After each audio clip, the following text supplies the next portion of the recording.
Peace and blessings, beautiful souls, respect and honor. You are now tuned into the Official Power Podcast.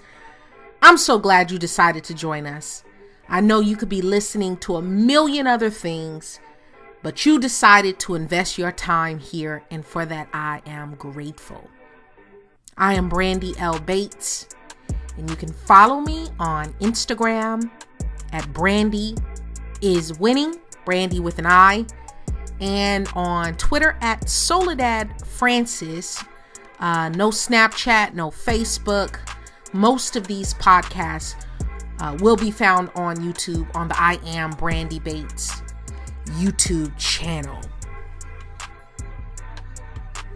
Please be sure to like and share on iTunes, SoundCloud, and podomatic.com.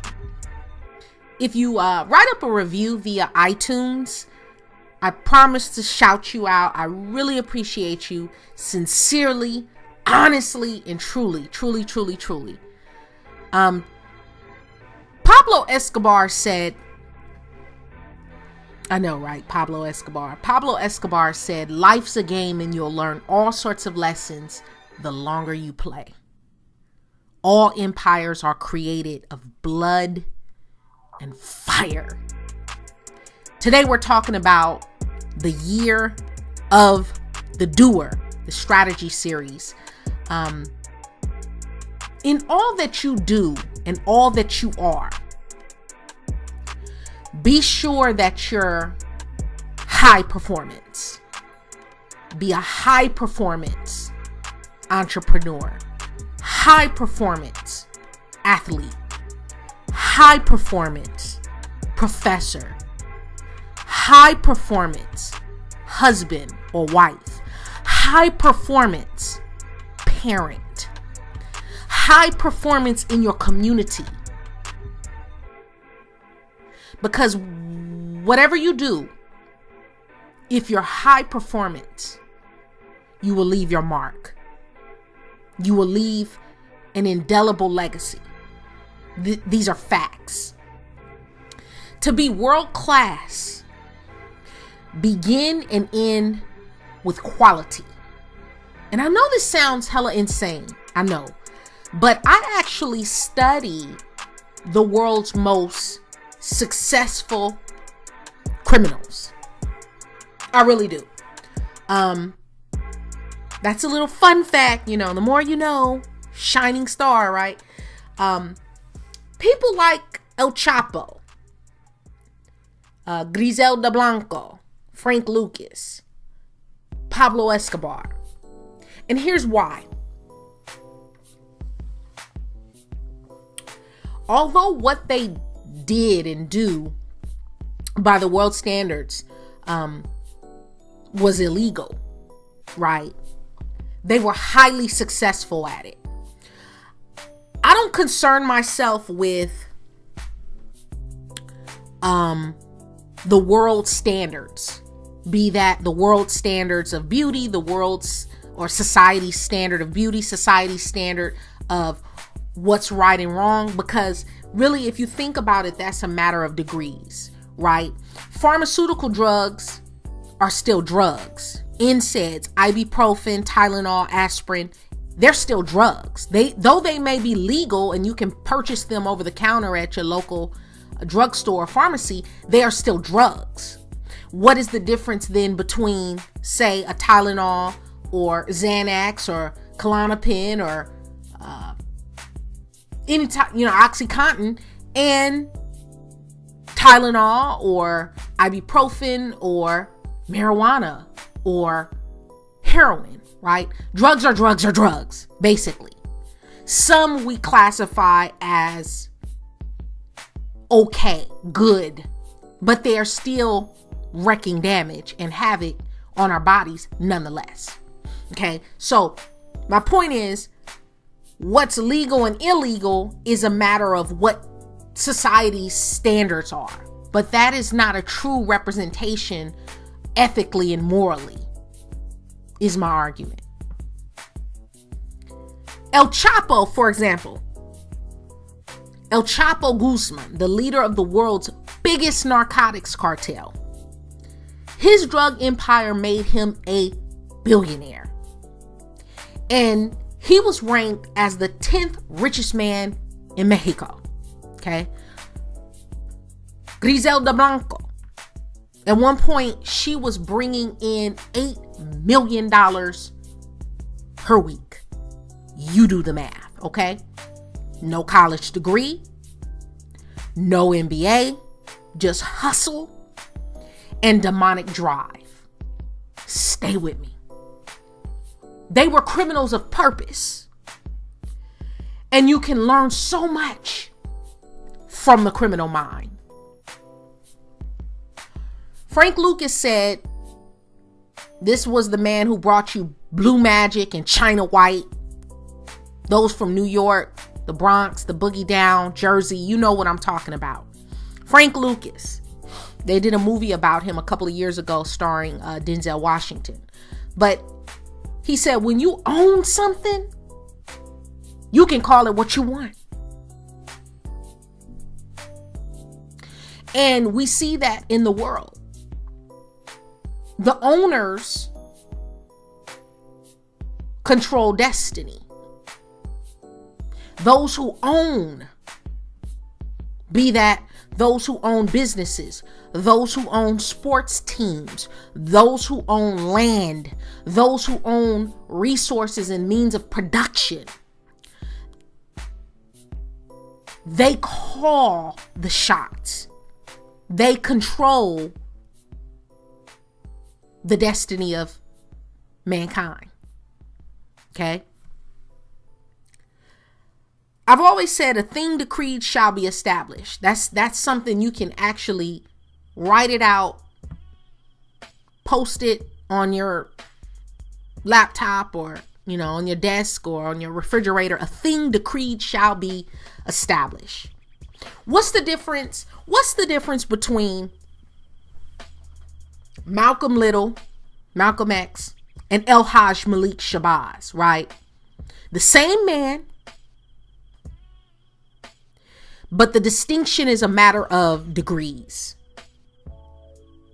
a matter of education, consciousness, and transformation. Transfiguration, I'd even argue. He said in the autobiography of Malcolm X, the main thing you got to remember is that everything in the world is a hustle. Everything in the world is a hustle. The taxes you pay is a hustle. Maritime law is a hustle, a legal fiction. Having a social security number, a social security card, is a legal fiction. It is a hustle. Many of our laws were established as a hustle. And this is not conspiracy theory. This is fact. Okay? Stay with me.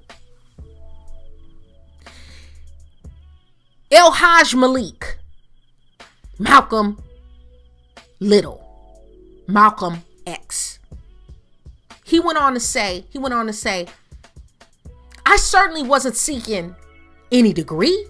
The way a college confers status symbol upon its students, my homemade education gave me, with every additional book that I read, a little bit more sensitivity to the deafness, dumbness, and blindness that was afflicting the Black race in America. And if you notice, we don't even have, the Nation of Gods and Earths, the 5%ers who are an offshoot of the Nation of Islam. They profess to be the poor righteous teachers, right? Leaders of the new school, the schooling the deaf, dumb, and blind. And we don't see any power amongst that group because ignorance reigns supreme. Your word is your bond. When I say a thing decreed shall be established, Your word is your bond and your wand. Your word is your bond and your wand. Your word is your bond and your wand. Words, stay with me. Words consist of vibration and sound, right? It's these vibrations that create the very reality that surrounds us. Words are the creator of our universe, our lives, our reality. Without words, a thought can never become a reality. So either you deal with what is the reality, or you can be sure that the reality is going to deal with you. In the Bible, Solomon was said to be the wisest man. Solomon and his 700 wives and concubines, right? The great King Solomon became famous upon this planet for his great contribution to the understanding of divine magic. And as the absolute controller of the most notable 72 demonic hierarchical groups, collectively known as jinns or genies. Stay with me. I'm going somewhere with this, I promise you. And each of those groups operating in its full power by taking control upon this earth in a rotational basis every 1 earth year in an energy cycle of 72 years. And so as during these 72 years, the solar sun appeared to be moving always 1 degree in the celestial heavens and one zodiacal constellation to another due to the precession of equinox. Why am I telling you this? For those in the occult and esoterica, they know that Solomon had the keys. Solomon is always said to have had the keys. That's why they say he was the wisest man in the Bible. He had the keys. And what people fail to realize is that those keys, I'm on some Manly P. Hall right now, but those keys refer to sounds, okay? As in sounds in the key of life, Stevie Wonder. In the beginning was the Word, and the Word was with God, and the Word was God.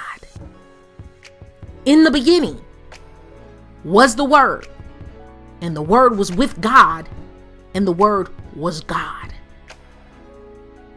The logos, the Word. Your word is God. Your word is your wand. Your words are how you govern your days, how you shape your environment. And I say it all the time, and yet I feel as though it falls on deaf ears because we use our words so frivolously and we forget how much power they hold. When I say I will improve my days, how to improve your days? Understand that if a man reduces his needs to 0, he is truly free. How do you become free? Have no needs. Have no expectations. Without any expectations, you have no disappointments. There is nothing that can be taken from a man or a woman, and nothing anyone can do to hurt him or her if they have 0 needs. Yeah, I know you need food, you need water, you need shelter, you need heat in the winter and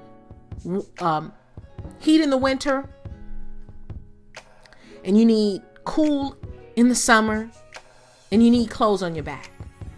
But beyond those basic needs, much of it is up for debate as to, necessity and desire. So think of it as, if you have no desires, then if you have no desires, what comes to you is all gravy, basically. Okay? So to shape the environment, one must manifest 4 qualities: variety, rapidity, harmony, and initiative. Nassim Taleb reminds us that the things we're worried about happening are not the things we should be worried about.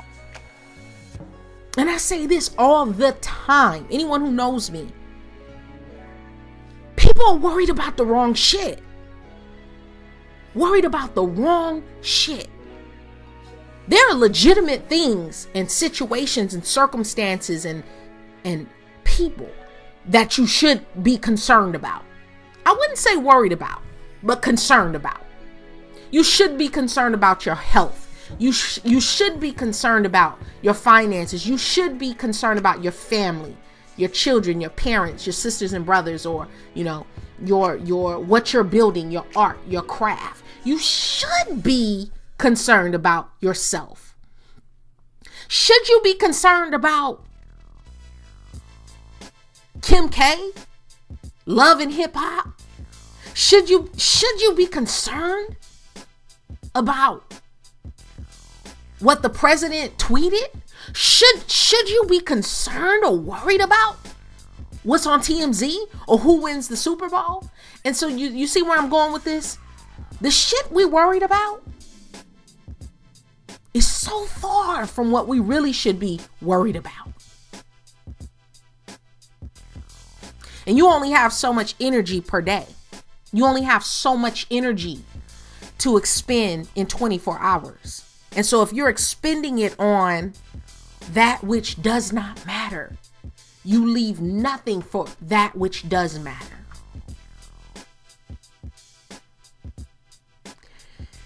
There is nothing outside of yourself that can ever enable you to get better, stronger, richer, quicker, or smarter. Everything is within. And by everything, I truly mean everything. Everything exists. Seek nothing outside of yourself. That means never delve outside of yourself for an opinion of how you view yourself. What matters to you shouldn't come from an outside source, even if that outside source is your bae, is your mother, is your supervisor.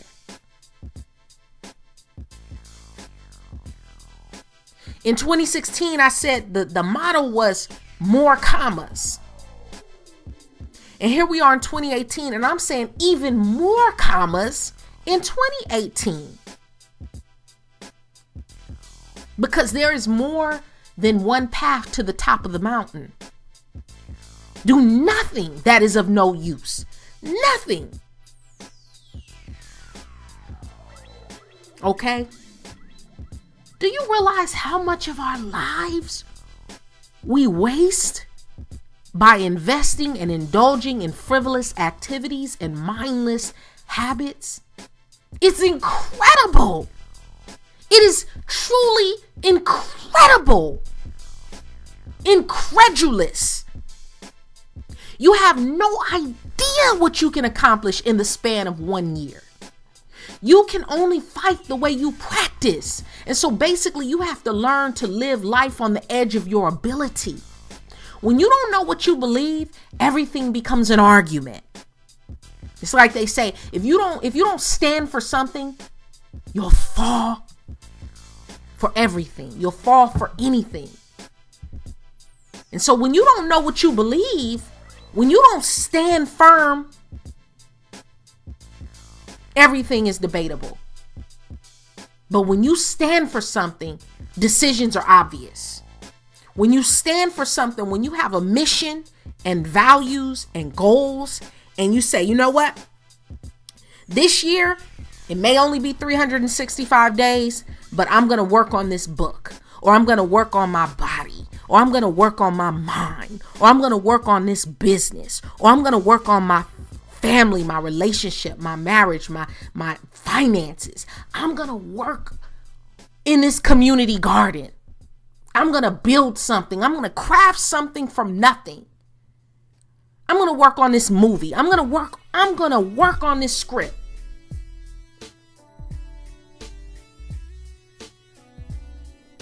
People only think life is short because they waste so damn much of it focused on things they can't control, and fears about things they refuse to even question.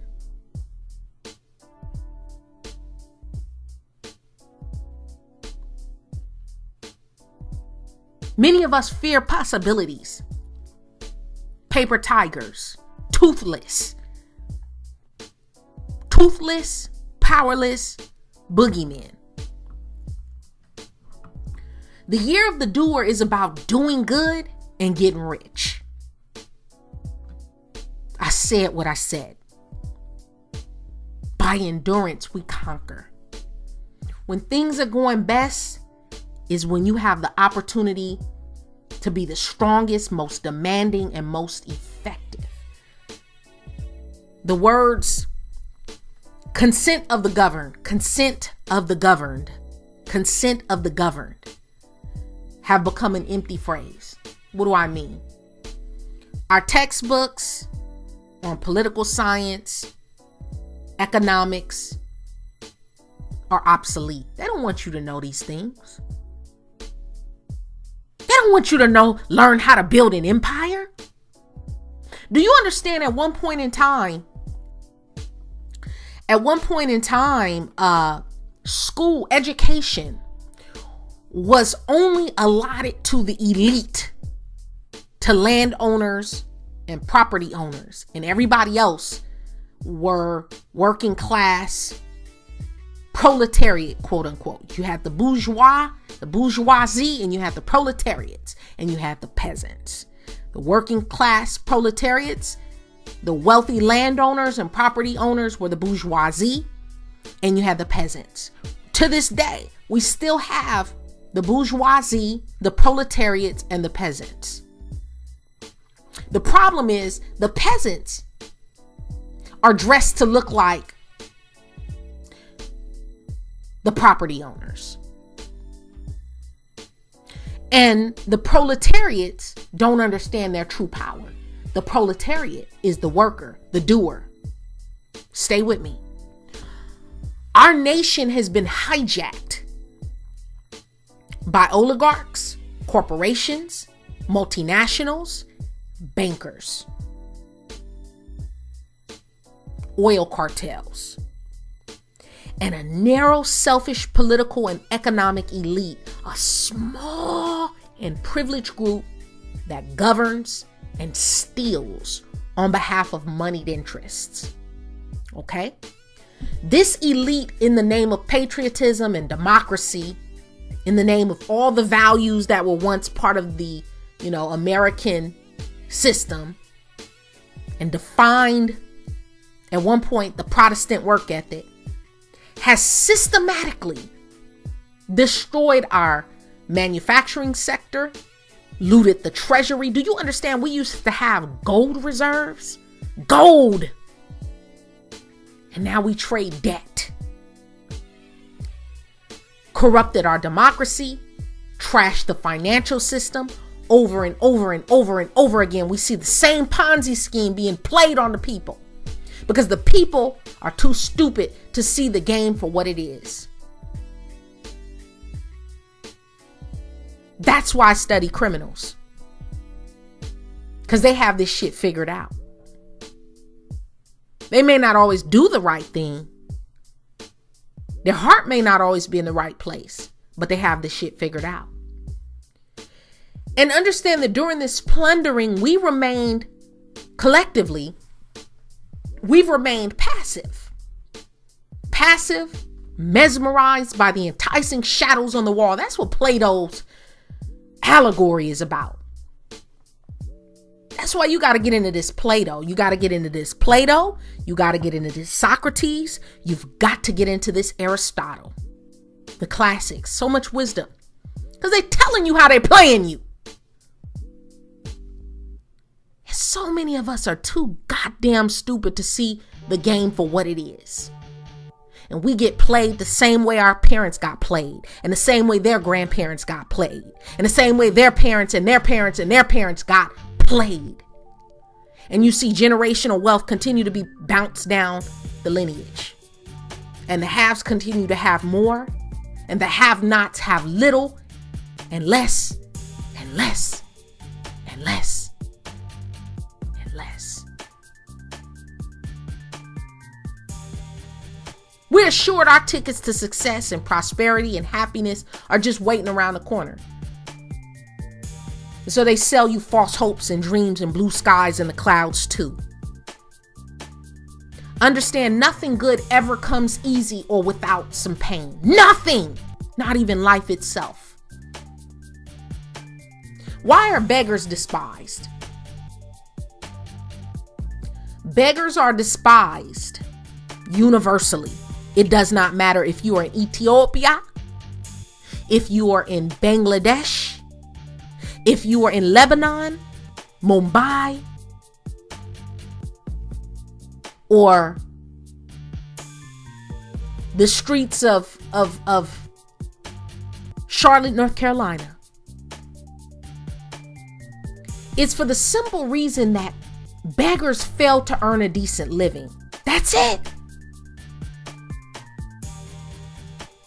And so in practice, nobody really cares about whether work is useful or useless, productive or parasitic. We are all parasitic in some way.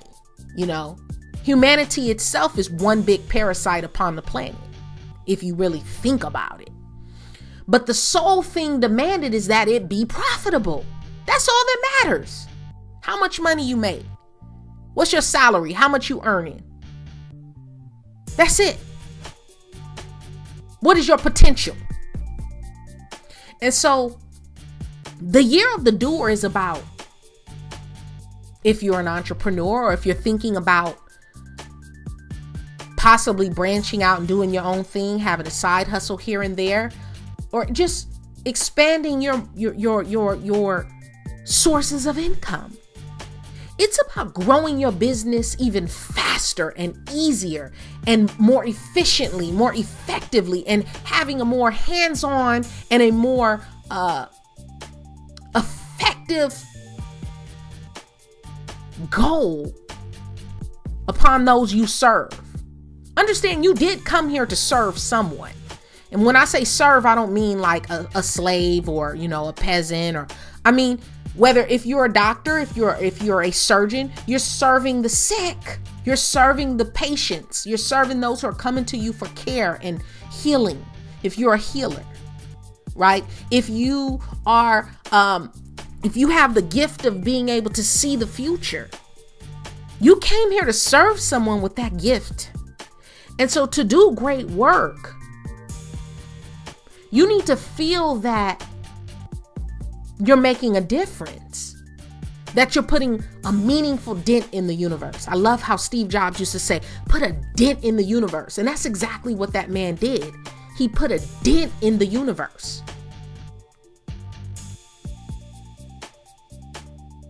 Machiavelli, the prince, he said, fate must be wrestled with and thrown down if you want to get what you want out of life. Even though your time on the job is temporary, and I don't care if you work at a gas station, I don't care if you're a stripper, I don't care if you push paper, you clean toilets, I don't care. All work is honorable. Even though your time on the job is temporary, you might be on your job for 2 years, you might be on it for 20 years. In the grand scheme of things, it's pretty temporary. But if you do a good enough job, your work there will last into eternity. It will last forever.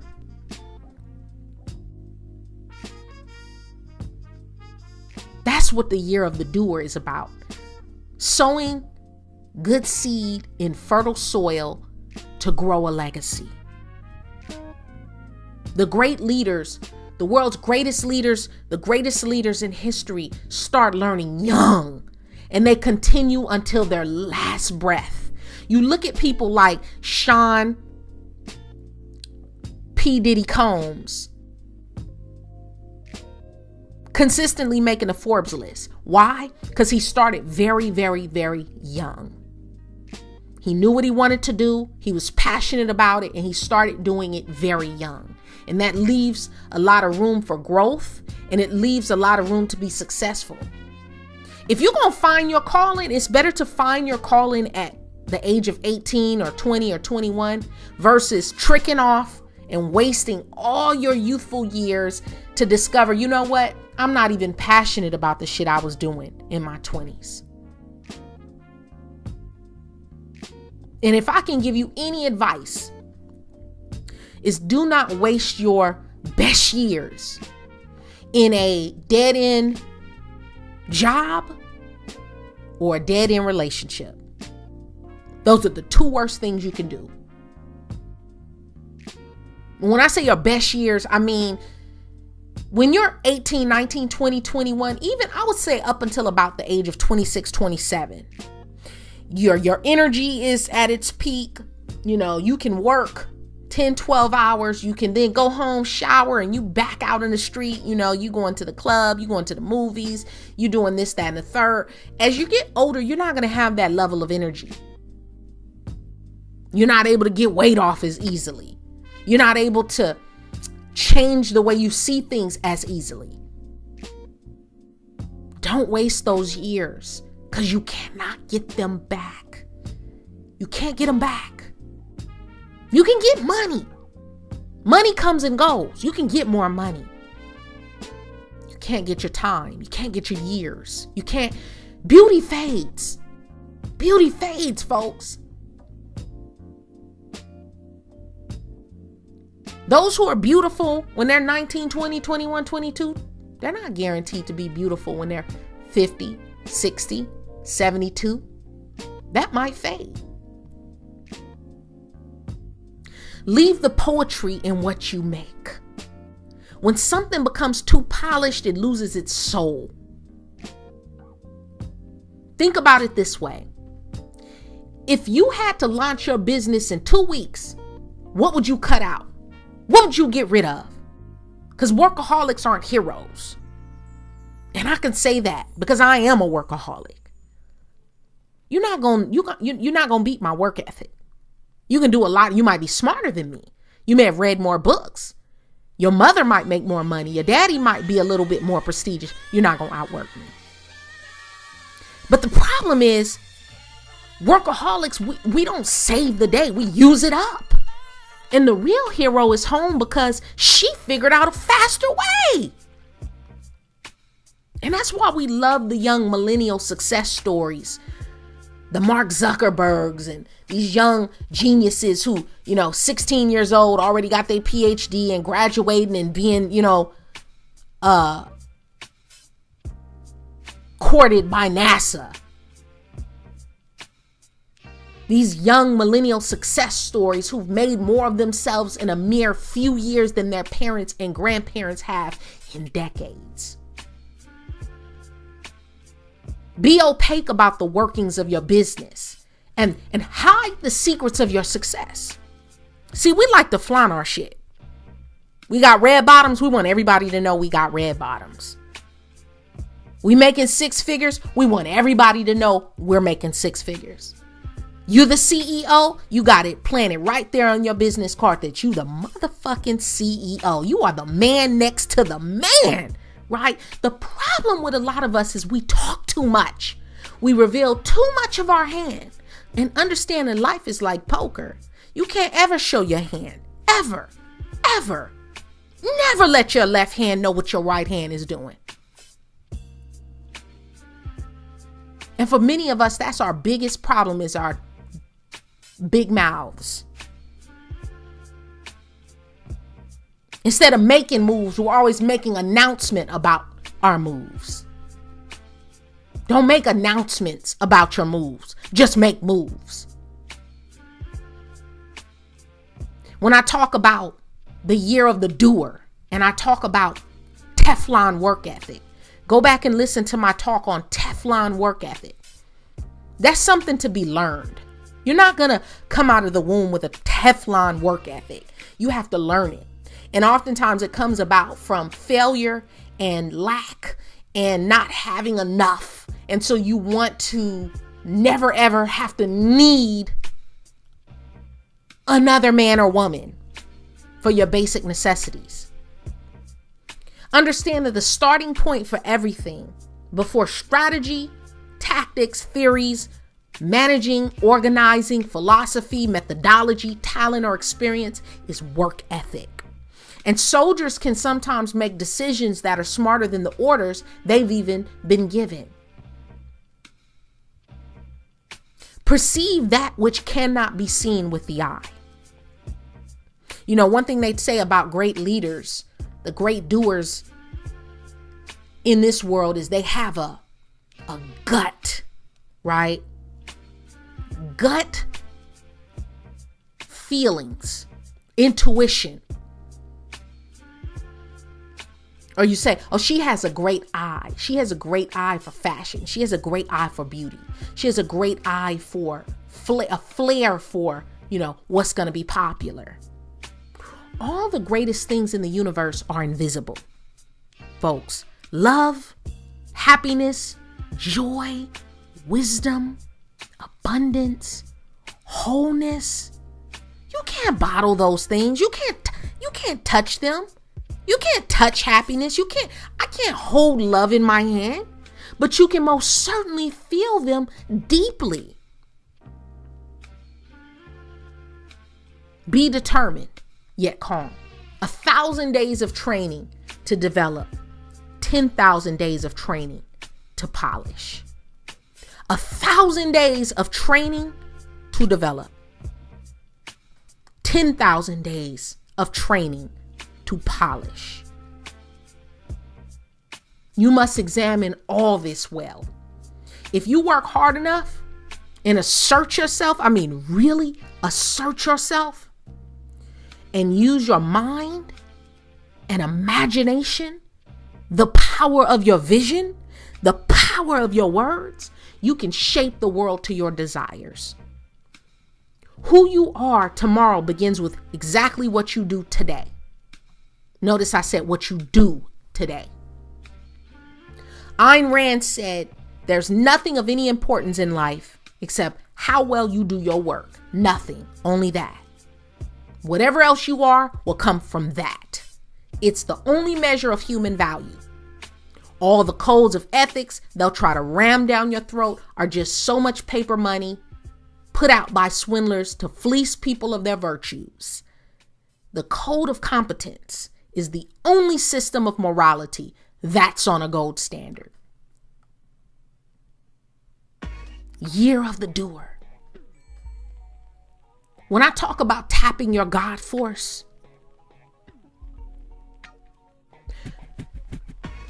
what assets do we have right now at this moment that we're not taking advantage of? That's always the most important question. You don't grow up until you stop worrying about other people's purposes or lack of them and find the purposes you believe in for yourself. First, we must understand that we didn't create math. Okay? I'm gonna take you somewhere for a second. We didn't create math. We discovered it. Math is universal. It's the universal language in law. I don't care if you go to India. I don't care if you go to East Asia. I don't care if you go to South America. Math is universal. It's the universal language that is spoken as the same across the board. With that, it was Nikola Tesla who said, if you knew the magnificence of the 3, 6, and 9, you would have a key to the universe. First, we must understand that we didn't create math, we discovered it. No matter where you are in the universe, 1 + 2 will always equal 3. Everything in the universe obeys this law. Okay? There are patterns that naturally occur in the universe, right? Patterns we've discovered in life, galaxies, star formations, evolution, and almost all natural systems. Any carbon-based entity, we see the Fibonacci sequence. Okay? Stay with me. One really important system that nature seems to obey is the powers of 2 binary system. We see this in all computer code, HTML, and we also see this in the universe. The fabric of the galaxy, we see the same series of binary code. right? In which the patterns start from 1 and continues by doubling the numbers, right? So cells and embryos develop following this sacred pattern. 1, 2, 4, 8, 16, 32, 64, 128, 256, right? So forth and so on. Some call these patterns the blueprint of God. Math, by this analogy, mathematics, would be God's thumbprint. 3, 6, 9. These numbers represent a vector from the third to fourth dimension. This is the secret key to free energy. Okay? Nikola Tesla said, if you knew the magnificence of the 3, 6, and 9, you would have a key to the universe. He's talking about other dimensions. But it's also, you can unlock the power of it in this dimension, in this reality, in this day and time, in this world, in your life. When I talk about the year of the doer, you have to talk about reaching your maximum potential. And how do you accomplish more in a few months than most will accomplish in a lifetime? First things first is we must tend our own garden. If it's not your vineyard, baby, get up out of it. Stay out of other folks' vineyard. Tend your own vineyard. Sweep, as the elders used to say, sweep around your own front porch. Take care of home first. Cheryl Strayed said, be 10 times more magnanimous than you think yourself capable of being. What's in your DNA makeup? Your vision, your values. DNA is who you are. Your mission is where you are going. Your vision is a set of time-bound, measurable goals. Your values are your code of conduct. And if you want it bad enough, I promise you, the money is there, the resources will be there, the people will come to you.